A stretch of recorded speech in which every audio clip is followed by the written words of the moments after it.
नाटक म्हटलं की संघर्ष हा आला, तसा तो माझ्या लाईफलाही चुकला नाही. संघर्षामधूनच नाटकाची सुरुवात झाली. शाळेत असताना काही छोट्या मोठ्या भूमिका मिळत होत्या. आंतरमहाविद्यालयीन कॉलेजेसमधून सुद्धा पार्टिसिपेट केलं. बालनाट्यात कामं झाली, पण त्याच्यानंतर काही डाऊनफॉल सुद्धा लाईफमध्ये एक्सपिरियन्स झाले या क्षेत्रामध्ये. मेन प्रॉब्लेम हा होता की समाजाचा जो दृष्टिकोन असतो ना, की एखाद्या मुलीने या क्षेत्रात काम करावं का किंवा करू नये, मग घरचे काय म्हणतील, फॅमिली काय म्हणेल, समाज काय म्हणेल, हे प्रश्न माझ्याही लाईफमध्ये आले आणि मलाही ते चुकले नव्हते.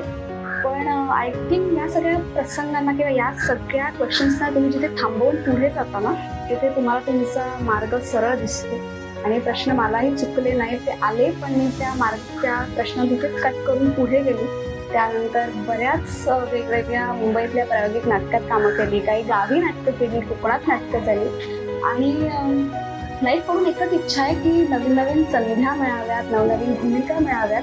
कारण जोपर्यंत वेगवेगळे चॅलेंजेस मिळणार नाहीत, वेगवेगळ्या भूमिका मला दिसणार नाहीत ना, तोपर्यंत मला स्वतःला ग्रो नाही करता येणार. आणि माझी इच्छा हीच आहे की जर मला ग्रो करायचं आहे तर मला कुठेही थांबायचं नाही आहे. मला नवीन संध्या हव्या आहेत, मला ते अनुभव हवे आहेत, आणि याचसाठी मला हे क्षेत्र कायम जपायचं आहे. आणि हाच माझा आतापर्यंतचा प्रवास.